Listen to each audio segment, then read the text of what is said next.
শুভ অক্ষয় তৃতীয়ার আন্তরিক প্রীতি ও শুভেচ্ছা। দর্শক বন্ধুরা, আজকের এই পর্বে আমরা আপনাদের অক্ষয় তৃতীয়ায় গৃহস্থের আর্থিক আয় উন্নতি বৃদ্ধির জন্য চমৎকার কয়েকটি জ্যোতিষ ও বাস্তুশাস্ত্র সম্মত টোটকা প্রদান করতে চলেছি। এইগুলির মধ্যে যে কোনো একটিও যদি আপনি অক্ষয় তৃতীয়ায় পালন করতে পারেন তাহলে নিশ্চিত রূপে মা লক্ষ্মীর কৃপায় প্রচুর আর্থিক উন্নতি খুবই শুভ। তাই এই দিন পালন করার জন্য বিশেষ কিছু জ্যোতিষ টোটকার সন্ধান আজকের এই পর্বে আপনাদের দেব। এই টোটকাগুলি সঠিকভাবে ভক্তি সহকারে পালন করুন, দেখবেন ভাগ্য নিজেই বদলে ফেলতে পারবেন। 2026 সালে উদয়া তিথির বিচারে ইংরাজির 20 এপ্রিল সোমবার অক্ষয় তৃতীয়া পালন করা হবে। বিশেষ এই দিনে হিন্দু শাস্ত্রে নানা গুরুত্ব রয়েছে। এটি একটি শুভ দিন।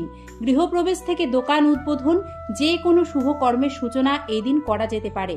বলা হয় অক্ষয় তৃতীয়ায় কোনো শুভ কাজ করলে তার যে পুণ্য ফল তা অক্ষয় হয়ে থাকে, এর ফলে দারুণ ফল প্রাপ্তি হয়। অক্ষয় তৃতীয়ার দিন এতটাই শুভ, এই দিন এই জ্যোতিষ টোটকাগুলিও সঠিকভাবে পালনে তা অক্ষয় ফল প্রদান করে। কিভাবে টোটকাগুলি পালন করবেন?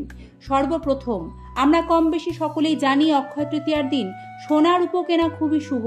তবে সোনা বা রূপোর এখন আকাশ ছোঁয়া দাম, তাই সকলের পক্ষে তা সম্ভব নয়। আবার অনেকে কিনতেও চাইছেন না। বিশেষ কিছু জিনিস সোনা বা রূপোর পরিবর্তে এই দিন কিনলে একইভাবে সমপরিমাণ ফল পাবেন, লক্ষ্মী লাভ হয়।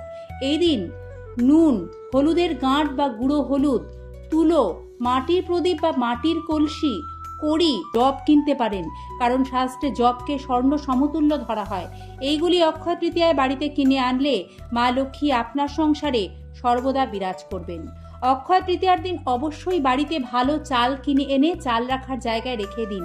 একটা কথা অবশ্যই খেয়াল রাখবেন, চালের পাত্র শেষ হওয়ার আগে সব সময় পরিপূর্ণ করবেন। এর কারণ কি জানেন? অক্ষয় তৃতীয়ার পুণ্যতিথিতে স্বয়ং দেবী অন্নপূর্ণার আবির্ভাব হয়েছিল। অক্ষয় তৃতীয়ার দিন একটা রূপোর পাত্রে কিছুটা আতপ চাল, একটা হলুদের গাঁট, 3টে কয়েন, কিছুটা গোটা ধনে, 5টি গোমতী চক্র নিয়ে তার উপর একটা ঘিয়ের প্রদীপ জ্বালাতে হবে এবং ঠাকুরের কাছে রেখে দিতে হবে।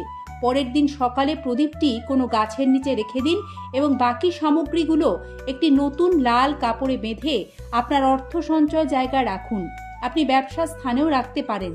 এর ফলে বছরভর ধন সম্পদ লাভ হবে। একান্তই আপনার কাছে রূপোর পাত্র না থাকলে আপনি কাঁসা পেতলের পাত্রেও এই ক্রিয়া করতেই পারেন।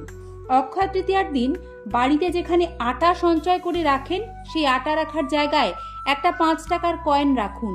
চিনির কৌটোয় রাখুন একটি দারুচিনি এবং বাড়ির নুন বা লবণের কৌটোয় রাখুন 4টি ফুল সমেত লবঙ্গ। এক্ষেত্রে নিশ্চিত করবেন লবঙ্গ যাতে নিখুঁত থাকে এবং প্রত্যেকটি লবঙ্গ ফুল সমেত হতে হবে। চাল রাখার পাত্রে একটি হলুদের গাঁট রেখে দিন। হলুদের গাঁট অর্থাৎ শুকনো হলুদের একটি টুকরো। এতে সংসারে নিশ্চিত রূপে সমৃদ্ধি আসবে। অক্ষয় তৃতীয়ার দিন আপনার বাড়ির রান্নাঘরে একটি মাটির প্রদীপে ঘি ঢেলে জ্বালিয়ে দেবেন। প্রদীপের মুখ থাকবে পূর্ব দিকে। আপনার ঠাকুর ঘরে উত্তর পূর্ব দিকে মুখ করে একটি পিতলের প্রদীপে সেখানেও ঘি দিয়ে সে প্রদীপ জ্বালাবেন। এই দিন বাড়ির তুলসী মঞ্চে ঘিয়ের প্রদীপ দেবেন এবং বাড়ির সদর দরজার সামনেও 2টি শুদ্ধ ঘি দিয়ে প্রদীপ জ্বালাবেন, কারণ অক্ষয় তৃতীয়ায় শুদ্ধ ঘি দিয়ে প্রদীপ জ্বালালে মা লক্ষ্মী সে গৃহে প্রবেশ করেন। দর্শক বন্ধুরা, অক্ষয় তৃতীয়ার দিন কয়েকটি কাজ একেবারেই করতে নেই, তাতে গৃহস্থের অকল্যাণ হয়। সেগুলি কি কি? এই দিন কারো থেকে টাকা ধার নেবেন না, নিজেও ঋণ দেবেন না। নিজের ব্যবহারের গহনা, গাড়ি, লবণ কাউকে দেবেন না।